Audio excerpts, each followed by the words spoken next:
తాజాగా ఆంధ్రప్రదేశ్ ప్రభుత్వం విద్యుత్ వినియోగదారులకు గుడ్ న్యూస్ అయితే చెప్పిందండి.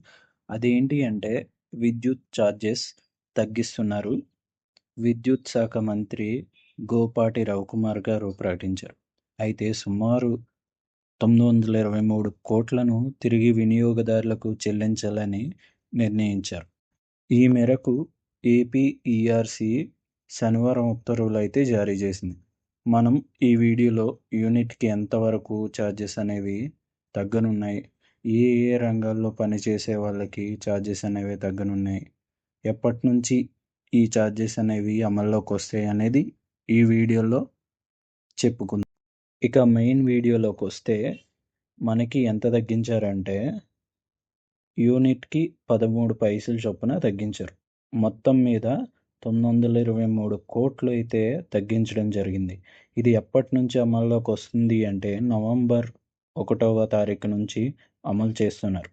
అలాగే ఎవరైతే చిన్న వ్యాపారులు ఉన్నారో అంటే బార్బర్ షాప్స్, కిరాణా షాప్స్, మెడికల్ షాపులు, చిన్న వ్యాపారులు, చేనేత పరిశ్రమలు, చిన్న స్కేల్ యూనిట్స్, చేపల పెంపకం, వ్యవసాయ రంగానికి ఒక యూనిట్‌ని రూపాయి 50 పైసలకైతే ఇవ్వనున్నట్లుగా విద్యుత్ శాఖ మంత్రి గోపాటి రవికుమార్ గారు రీసెంట్‌గా జరిగిన ఒక ప్రెస్ మీట్‌లో అయితే తెలియజేశారు.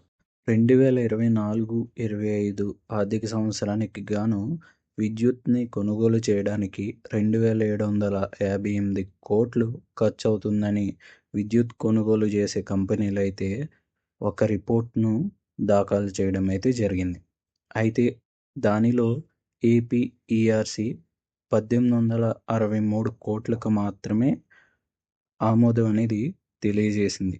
కానీ మన దగ్గర నుంచి 2024-25 ఆర్థిక సంవత్సరంలో 2,787 కోట్లయితే వసూలు చేయడం జరిగింది. దీంతో ఆ మొత్తం నుంచి ఏపీఈఆర్సీ ఆమోదించిన 1863 కోట్లను మినహాయించి మిగిలిన 923 కోట్లను విద్యుత్ వినియోగదారులకు తిరిగి చెల్లించాలని ఏపీఈఆర్సీ అయితే ఆదేశించడం జరిగింది.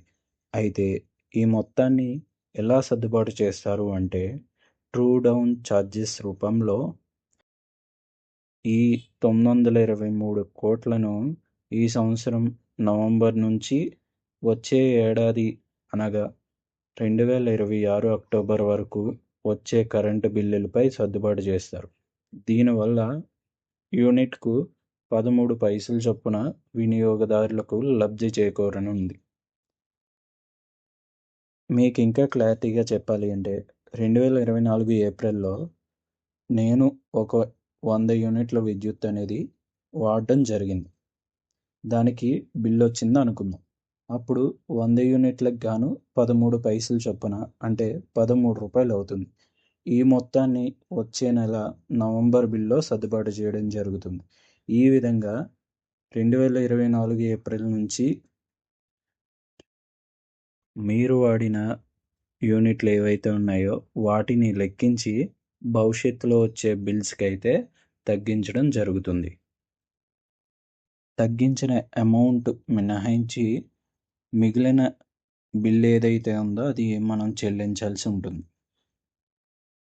ఇది ఆంధ్రప్రదేశ్ ప్రభుత్వం ప్రకటించిన విద్యుత్ ఛార్జీల వివరాలు. ఈ వీడియో మీకు నచ్చినట్టయితే లైక్ చేయండి, షేర్ చేయండి. ఇలాంటి వీడియోస్ కోసం మా ఛానల్ని సబ్స్క్రైబ్ చేసుకోవడం మర్చిపోవద్దు.